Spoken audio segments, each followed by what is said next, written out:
సినీ నటి మంచు లక్ష్మిపై senior journalist మూర్తి వ్యాఖ్యలను నటి హేమ ఖండించారు. సినిమా వాళ్ళు అంత లోకు అయ్యారని హేమ ప్రశ్నించారు. గతంలో కూడా యాంకర్ సుమపై కూడా కామెంట్స్ చేశారని, ఇప్పుడు మూర్తి వ్యాఖ్యలపై మా అసోసియేషన్ ఫిల్మ్ ఛాంబర్ స్పందించి చర్యలు తీసుకోవాలని హేమ కోరారు. లక్ష్మి గారిది చూసానండి. మూర్తి గారు ఆ క్వశ్చన్ ఏంటండి, ఈ వయసులో ఈ డ్రెస్సులు, బాడీ షేమింగ్ ఏంటండి అసలు? అసలు అలాంటి క్వశ్చన్స్ అడగొచ్చా?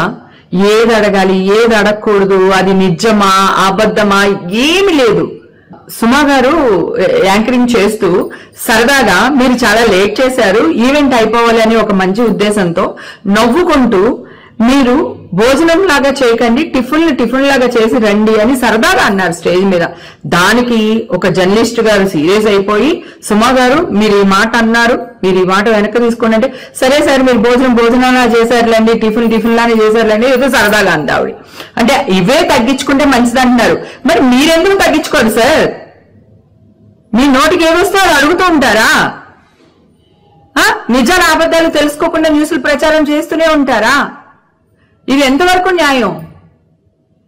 ప్రేమ, నువ్వు కూడా ఒక లేడీవి, ఇలాంటి వాళ్ళు మాట్లాడినప్పుడు అది నీ అసోసియేషన్ లో నువ్వు ప్రెసిడెంట్ గా ఉన్నావు, ఆయన కూడా ఒక బాధ్యత గల పదవిలో ఉన్నారు మూర్తి గారు. సో ఇలాంటి మాట్లాడినప్పుడు మీరు ఎందుకు మాట్లాడరు? ప్రేమ ఏంటండి ఆ క్వశ్చన్స్ ఏంటండి, అట్లా ఎట్లా అడుగుతారండి అని మాట్లాడరా? ఏదో ఒక ఆరా సినిమా చేస్తే కూడా సినిమా వాళ్ళు ఇలాగా, సినిమా వాళ్ళు అలాగని న్యూస్లు వేస్తూ ఉంటారు. ఇప్పుడు మీ సిస్టర్ కి ఇది జరిగింది బాబు, మా అసోసియేషన్ లో మీరు ప్రెసిడెంట్ గా ఉన్నారు, మీరు ఎందుకు ఇంకా రియాక్ట్ అవ్వట్లేదు? మా అసోసియేషన్ ఉన్నది మా లాంటి ఆర్టిస్టులను కాపాడుకోవడానికే కదా.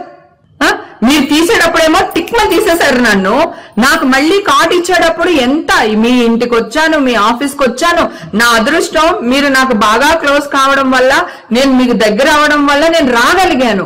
నాకంటే చిన్న ఆర్టిస్టులు ఉంటారు, వాళ్ళు మీ దాకా చేరలేరు. అప్పుడు ఏంటి పరిస్థితి?